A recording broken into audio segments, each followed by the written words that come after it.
Welcome to the latest episode of B&B Movie Reviews. This week, we investigate a ghost with Anthony Mackie, run some white lines with a bear, take on a new mission with Jason Statham, and take one step, one punch, one round at a time with Michael B. Jordan. Stay right there. B&B is coming up next.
Gotta get out of basic cable.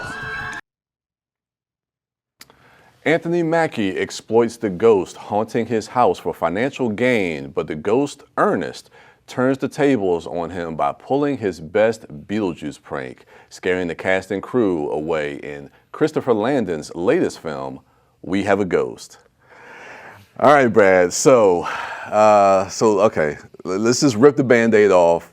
Let me know what you thought of We Have a Ghost. I think you do the film no favors by referencing Beetlejuice there. Beetlejuice is a masterpiece of supernatural comedy. Yeah. And We Have a Ghost is not. It's not a terrible film. Like, there are moments in it that I really enjoyed. I think David Harbour as the ghost is a lot of fun. Yeah. Especially since he's robbed of his voice. So it's all about movement and expression.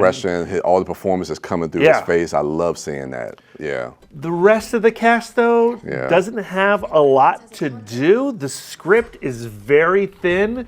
The jokes aren't really there. I think this movie needed another pass on the screenplay. You know, something I thought about when I was watching this movie is that it's directed by Christopher Landon, and his previous filmography is Happy Death Day to You, and Freaky. And with those three films, I realized that there's a hook. Now, there's a hook to those movies where you have the repeating of the same day that you get killed, like in a slasher film. Some people could call them gimmicky. Yes, we talked about that word, gimmicky. Yeah. With Freaky, it's the idea of switching bodies with a serial killer. This movie doesn't really have that log line hook that kind of gets you in. And not saying that you need that, but it was something about those movies that it was the hook that kind of made it fresh, where he's kind of playing with some of those same sensibilities with kind of delving into kind of like the horror comedy genre, but it kind of meanders, especially in the first couple of acts. Yes, I agree with you. Yeah. I think what this film has in common with the other films is that it starts from a very absurd place. And those other movies were able to elevate that absurdity with genuine emotion. Yeah. And took those characters on an arc where they could have a cathartic release. Yeah. And this film tries to do that, but that emotion I felt was actually pretty hollow. And it feels forced because that's something I was expecting with this movie, considering his previous filmography.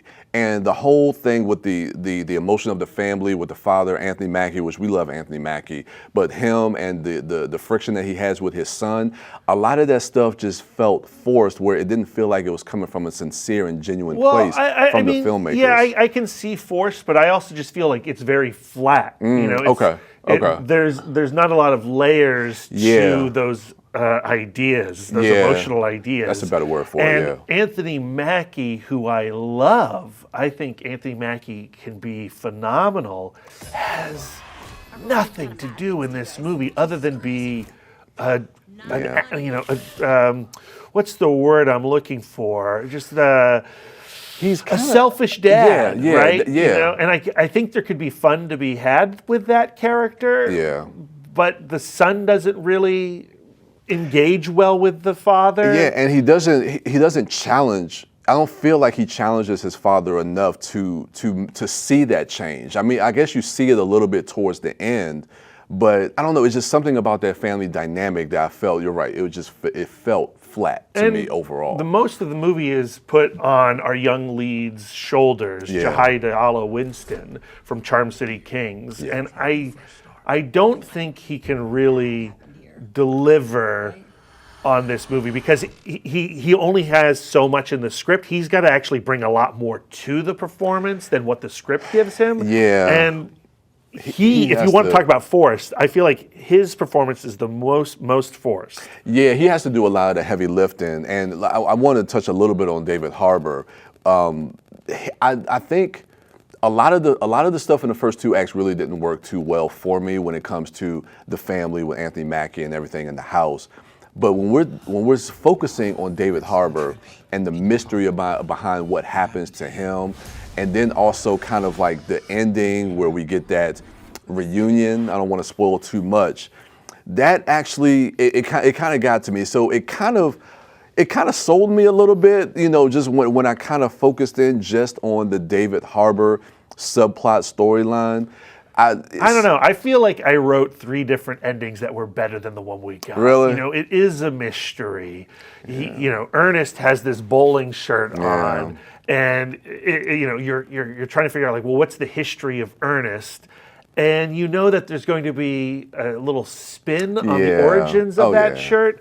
And Lisa and I were watching this film at home, my wife and I, and we wrote like 3 different endings before we arrived at that ending, and we were more happy with our endings. Oh man! So what's your overall rating for this? Like to me, it's a swing. It's a mighty swing, but it's a big whiff. I'm going B-.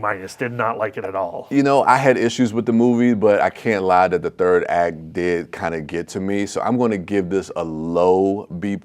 And Christopher Landon, I just have a soft spot for him, and I want to see him succeed. And I like his movie. So I look forward to the next movie. I do too. So a low B+. So those are our thoughts on We Have a Ghost. When we return, it's time to take some of them white lines. So we'll be right back.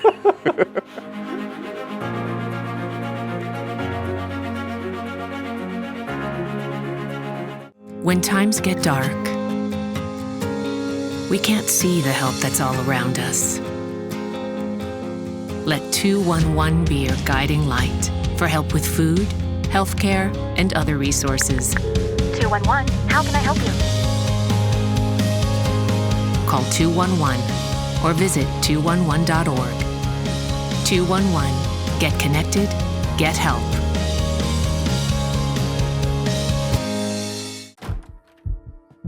Beth, we should go.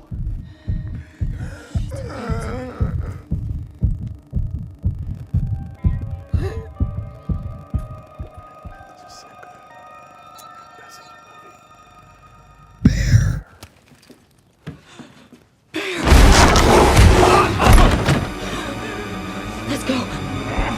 Tom, get up!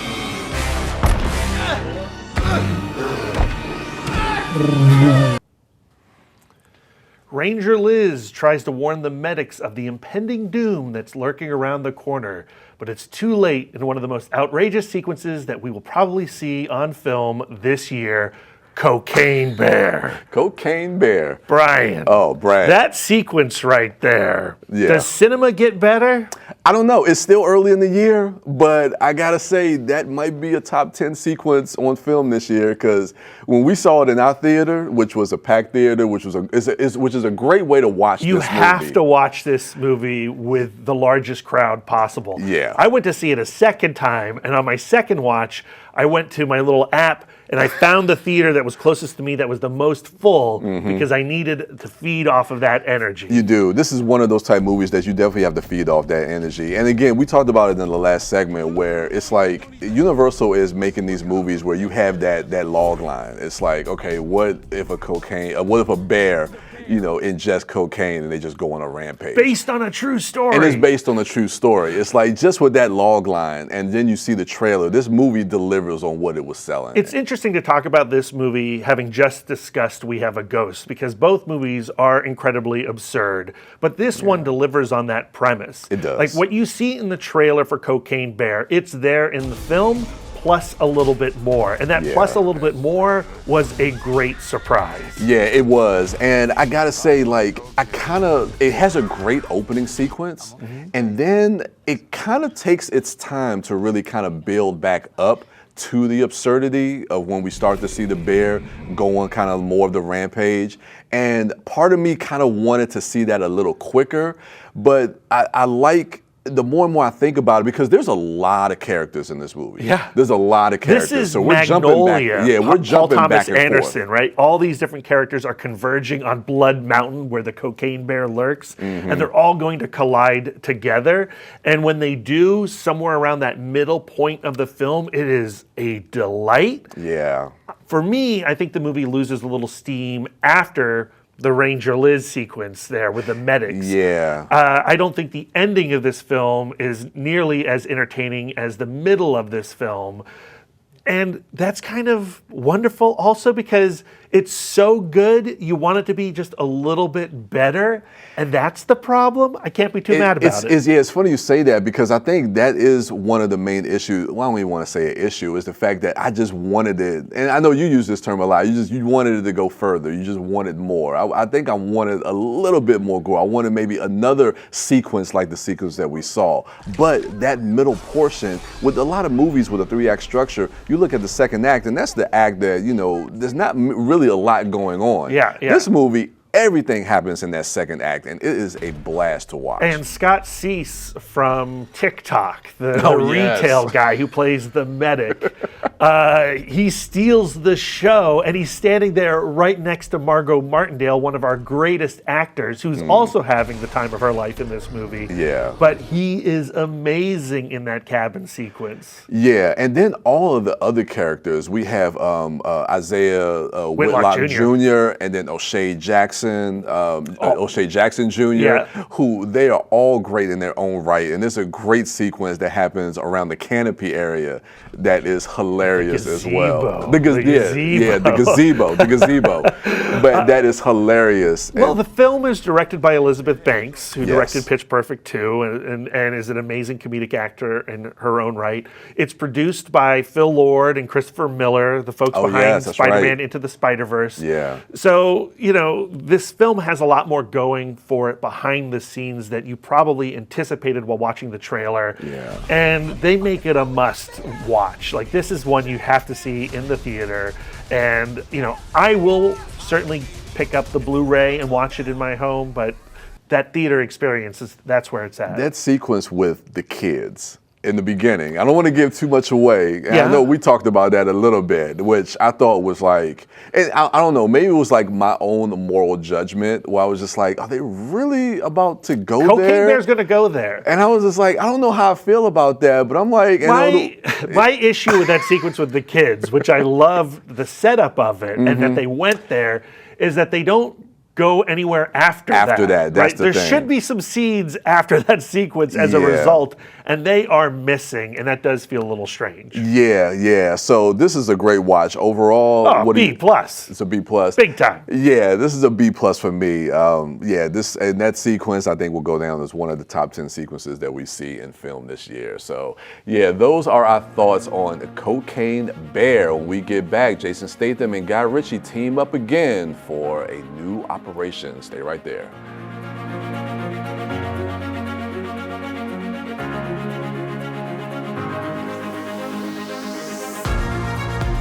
When I got the opportunity to get her, there wasn't no choice. I told myself, I'm gonna take custody of my daughter. It's my baby. That's what we're supposed to do as men. Take care of our home, build a foundation, you know what I'm saying? Love, our money. She's my purpose. I'm here to walk with her, hold her hand until she can walk alone. Ain't nothing like being a father in this world. Turns out everyone thinks you're a superstar, Danny. Once they heard you were in town, they came to us. Stop. I don't think I could do this. No. Danny? Nope. Danny. Trust yourself. No need to be nervous. No reason to be nervous. They're only killers. We've all seen you handle killers before, on screen. Fundamentally, there's no difference. What do you think an agent does? They act. And no one acts better than you, Danny. The best agents are stars, and the best actors are movie stars. I guess that's sort of true. You're an actor. Act. Orson Fortune recruits Hollywood actor Danny Francesco for a top secret mission to infiltrate a billionaire arms dealer in Guy Ritchie's new film, Operation Fortune. Brian, Guy Ritchie, I know you're a mark for his work. What did you think of this one? Dude, I absolutely had a blast with this movie. This movie was so much fun to watch. You're right, I am a mark for Guy Ritchie. Ever since 2017, we already know infamously how I feel about King Arthur. Yeah, what a masterpiece. No one would argue with you that, right? Please don't, because I will defend that movie to the end of time. But he's just, since that movie, Guy Ritchie has just been hitting on every cylinder for me since then. I've loved everything that he's done. Since King Arthur. Since Lock, Stock, and Two Smoking Barrels or Snatch. Since King Arthur. Well, all his movies, because he's made, Lock, Stock, and Snatch are great, but he's had some duds. I don't know what you're talking about. Keep going. But I've loved everything that he's done. And he has another movie coming out in like another month or so. But this one, I was looking forward to seeing this movie. It got delayed because of, I think, some legalities with STX. So it was supposed to come out like a year ago. But now that this movie is out, and I love the feel and the tone and the Mission Impossible aspect of it. It has a very mission, especially it harkens back to that first Mission Impossible where it definitely focuses on the team. And this feels like this is Guy Ritchie's version of doing a Mission Impossible movie. Yeah, I think you're going to see a lot of critics say that exact same thing. It does feel like that, but it also does feel very much like a Guy Ritchie movie. Does. The movie opens up with Cary Elwes charging down a hallway in some government building, and you get this like sound effect of his feet, clap, clap, clap, clap, clap, as you're getting cuts of this heist that happens in South Africa. Yeah. It's so well edited, Yeah. and the sound design on that is so strong. It's an homage, I believe, to John Borman's Point Blank, one of my favorite Lee Marvin films. Okay. And I was in. I was expecting nothing from this movie based on the trailer and its unfortunate title. I think the title is not great, but it does have like a paperback pulp quality that in retrospect I kind of dig. I do love that opening sequence, and because it grabs you visually, like there's just such a visceral like effect that it has to it with that clacking of the footsteps in the building, and you intercut that with the heist, and it feels very Guy Ritchie, but then again it feels a little bit different from other stuff that he's done. To me, this movie doesn't feel like a 2023 film. This feels like a 70s movie, or maybe like a 90s idea of a 70s movie. Yeah, it harkens back to another era of film and the type of films that were being made at that time, and I love all of that stuff. And I think the cast is fantastic. Dude. Statham definitely delivers. Yeah. Like I said, Cary Elwes is a surprise.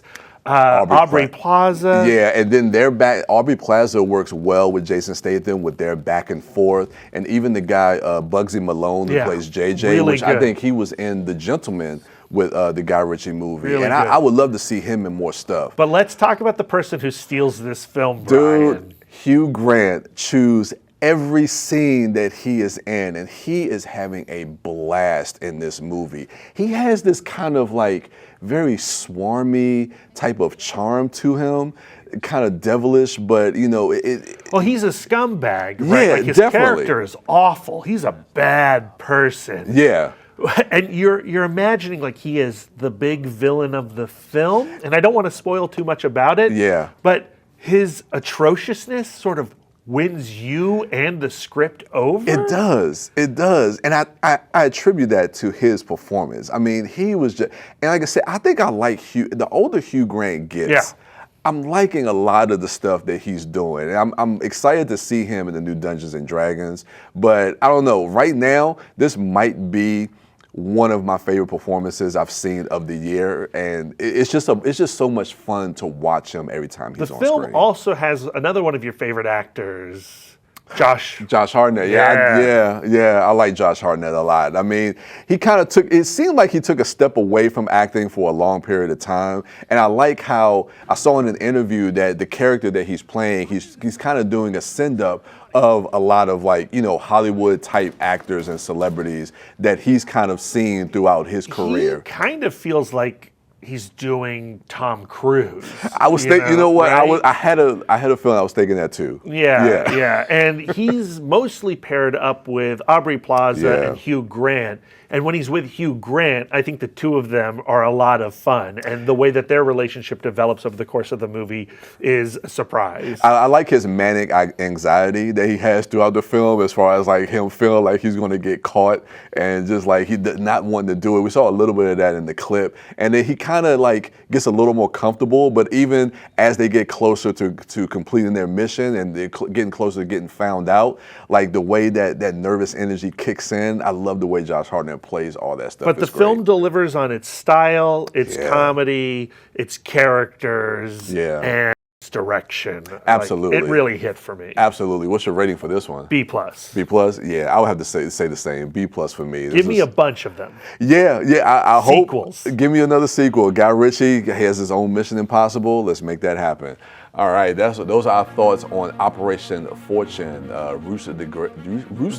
What is it? Rooster de Gare? I think that's how you pronounce it. Sure. Yeah. So when we get back, that was a mistake. Should've just gone with Operation Fortune. When we get back, we take a look at Michael B. Jordan's latest. Stay right there.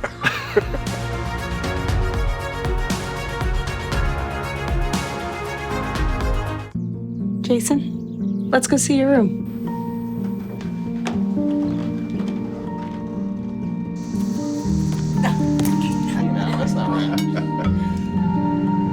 How is it? Is it good?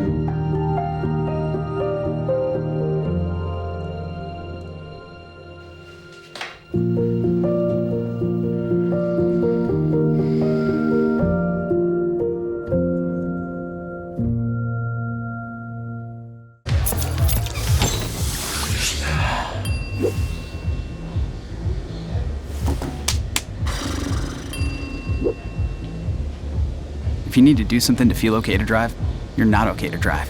Don't drive buzzed. Hey, my man. Can I help you? Let me get an autograph? Nah, I ain't signing no autographs, but you get off my car. Oh, homie. You don't remember me, huh? Come a long way from bumming rides from your mom. Damn. Boy, you had me. Damien. Yeah, just got back to the hood, stopped by the old gym, but yeah, we upgraded a couple years ago. see. Damn, it's In a minute. In a minute. Adonis Creed meets up with his old childhood friend Damian Anderson after 18 years, conjuring up old memories and wounds that he spent years trying to bury in Michael B. Jordan's directorial debut in Creed 3. Brad. Yeah, I was looking forward to this movie. This is one of my most anticipated movies for 2023, and I gotta say, when we went to go see this movie, I think it delivered on everything that I was hoping that it would be. A little nervous. I don't even want to say nervous. I think seeing Michael B. Jordan come in as a director, yeah, actually, I'll take that back. I'm not going to say nervous. I was actually kind of excited because knowing him working with Ryan Coogler in all of Ryan Coogler's film, you knew that, you know, he was learning from somebody who was a master filmmaker, but I was probably more curious to see how he was going to be as a director telling this story. And this is a very personal story. I can understand why you might have some anxiety with Michael B. Jordan taking over the role, or the role of director. Yeah. He's obviously a fabulous performer, but how's that going to translate behind the camera? And I think there's no doubt that he is a force behind that lens. Yeah. And there is a tradition in the Rocky films for the star to start writing and directing the movies. Very true. Very true. And I don't want to, Stallone directed some of my favorite Rocky films. I'm a fan of Stallone's director. Same. Michael B. Jordan, though, is a visualist, a stylist in a way that I was not anticipating. Yeah. And this film brings some hits that came out of nowhere, and he actually films a couple boxing matches in this movie that I don't think we've ever seen done this way before cinematically. And I'll let you say, because when we talked about it after the movie, you gave it a term. You mentioned it, visual, like a visual metaphor. Yeah. So he embraces metaphor. He embraces that visually in the boxing sequences because of the past that him and Damien have and the history that they had and what they've been through. You see a lot of that represented visually in that final boxing match. And I don't want to give too much away. He's talked, though, about how he's inspired by anime. Yeah, very much so. And in that final fight, it's obvious. You see it a lot. And when I heard that it was inspired by anime, I was like, well, what does that look like? And then you see it and you're like, oh, they went there. Even visually, when the movie opens up in that first fight that he has and the way the camera moves, where he's kind of like, you almost see it's almost like this POV where he's looking at the boxer to see where to hit him at. And I thought that was interesting in the way that he kind of moved the camera around during that sequence. He does some very interesting visual things there. The first big shock for me in Creed 3 is that we have an extensive flashback to Damien and Adonis as children. Yeah. And the origins of their, not their friendship, but of their divide. And we've never seen anything like that in a Rocky film or a Creed film. Yeah. And I was floored by it, and it worked extremely well. And I wish we could go back in time and see some young Rocky childhood memories. That would be awesome. Two things I want to talk about. One is Jonathan Majors, and then another thing is the themes of this movie. So first, let's get to Jonathan Majors real quick. He's stealing every franchise this summer. He is. This year. And he feels like a caged animal in this movie. And just like you could see the timidness in like some of those scenes, like the scene after the one we just saw when him and Adonis go to have food and eat. Just like the way he's looking around, like he feels like, and then like when he's unleashed, you can see that ferocity, you can see that anger, all that stuff start to come out. But that clip right there, there's this danger, this electricity in that quiet performance when they first meet. Yeah. And you don't know how that scene is going to end. You don't. And what the film does so well is it brings you over to his perspective. And suddenly you're rooting for him over Adonis Creed, and then it switch backs on itself, and you're like, oh no, this is a bad guy, and then it switch backs on itself. Yeah, and I love how it's like it makes the audience change allegiances of who we're rooting for. But then real quickly before we go is the themes of this. I don't see enough people talking about the themes of the movie where it talks about, to me, what I took away from this, where it's more about these two men who have been failed by systems like the foster care system, the judicial system, the prison system. They've been failed by the system and have been a product of that. And I like how it resolves itself. And I just think that that's just an important message and an important theme that plays throughout this movie that I don't see a lot of people really talking about. And I love the fact that they decided to focus a lot on that. And the fact that the film doesn't end with the climactic fight, that there is a crucial scene after that brawl. That sequence is what ultimately seals the deal on this film for me and why I loved Creed 3. It's a great movie. What's your rating on this? B+. Same, B+, one of the best of the year. It may be in my top 10 by the end of the year. So to recap some of the movies that we have watched today. So just to let you know, our rating is on a B scale, hence the name of the show, the B&B Movie Review Show. So a positive review is B+, and a negative review is a B-. So with that, the first movie that we reviewed today, we have a Ghost. Brad gives that a B-. I give that a low B+. Cocaine Bear was the next movie we reviewed. We both give that a B+. Operation Fortune, What is it? Ruse de Guerre. Okay. We give that a B+.